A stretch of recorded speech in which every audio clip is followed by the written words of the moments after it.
Œuvre de Maria Valtorta, tome 3, chapitre 8, intitulé Jésus rend visite à Jean-Baptiste près de Hénon.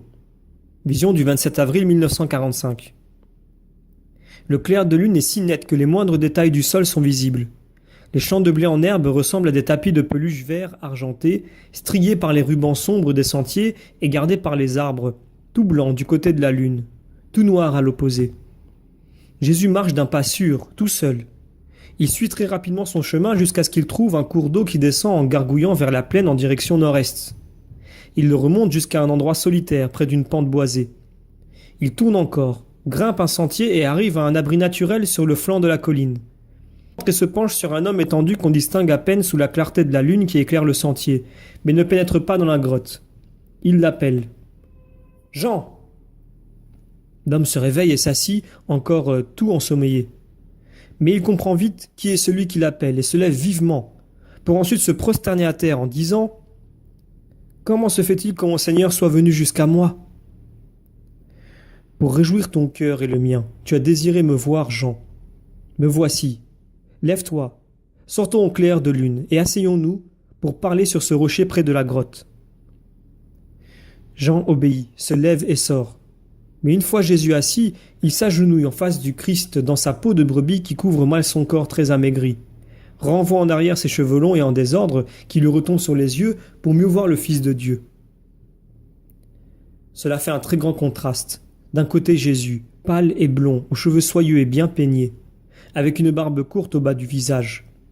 De l'autre, Jean n'est qu'un buisson de poils très noirs d'où émergent seulement deux yeux enfoncés, que je qualifierais de fiévreux, tant ils brillent de leur couleur noire de jais. Je suis venu te dire merci. Tu as accompli, et tu accomplis, avec toute la perfection de la grâce qui est en toi, ta mission d'être mon précurseur. Mon ami bien-aimé, quand l'heure viendra, tu entreras au ciel à mes côtés, car tu auras tout mérité de Dieu. Mais en attendant, tu seras déjà dans la paix du Seigneur. J'entrerai dans la paix très bientôt. Mon Maître et mon Dieu, bénis ton serviteur pour le fortifier dans sa dernière épreuve. Je n'ignore pas qu'elle est désormais très proche et que je dois encore donner un témoignage, celui du sang. Tu sais encore mieux que moi que mon heure va arriver. Ta venue, c'est la miséricordieuse bonté de ton cœur de Dieu qui l'a voulu, pour fortifier le dernier martyr d'Israël et le premier martyr des temps nouveaux. Mais dis-moi seulement, devrais-je attendre longtemps ta venue ? Non, Jean, pas beaucoup, plus qu'il ne s'est écoulé de temps de ta naissance à la mienne.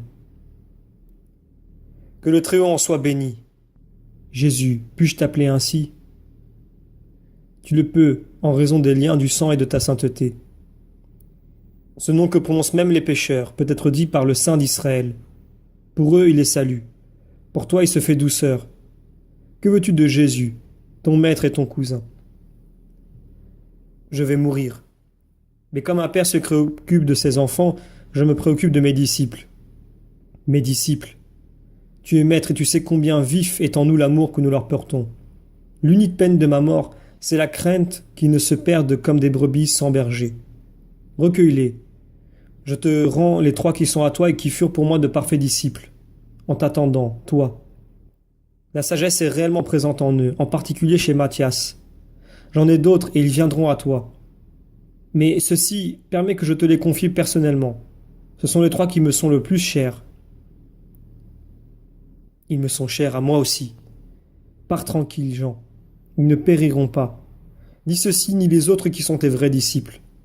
Je recueille ton héritage, et je veillerai sur lui comme sur le trésor le plus cher qui me vient de mon parfait ami et du serviteur du Seigneur.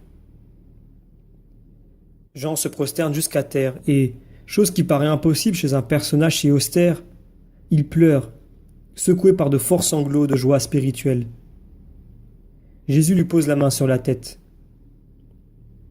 Tes pleurs, qui sont joie et humilité, font écho à un chant lointain au son duquel ton petit cœur a tressailli d'allégresse. Ce chant et ces pleurs forment le même hymne de louange à l'Éternel qui a fait de grandes choses, lui qui est puissant chez les âmes humbles. Ma mère, elle aussi, va de nouveau entonner le cantique qu'elle a chanté alors. Mais ensuite, elle aussi obtiendra la plus grande gloire, comme pour toi, après le martyre. Je t'apporte aussi son salut, ses souhaits les meilleurs de son réconfort. Tu les mérites.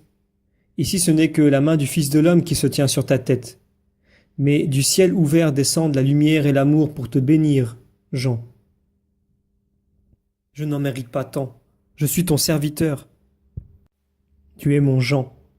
Ce jour-là, au Jourdain, j'étais le Messie qui se manifestait. Ici, en ce moment, c'est le cousin et le Dieu qui veut te donner le viatique de son amour de Dieu et de parents. Lève-toi, Jean. Donnons-nous le baiser d'adieu. Je n'en mérite pas tant. Je l'ai toujours désiré pendant toute ma vie, mais je n'ose faire cet acte sur toi. Tu es mon Dieu. Je suis ton Jésus. Adieu. Mon âme se rapproche de la tienne jusqu'à la paix. Pour ce qui est de tes disciples, vis et meurs en paix. Je ne puis te donner que cela, à présent. Mais au ciel, je te donnerai le centuple, car tu as trouvé toute grâce aux yeux de Dieu.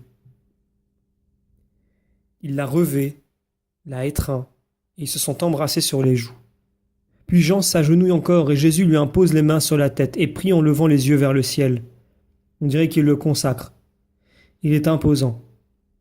Le silence se prolonge ainsi pendant quelque temps, après quoi Jésus prend congé avec son doux salut. Que ma paix soit toujours avec toi. Puis il prend le chemin du retour.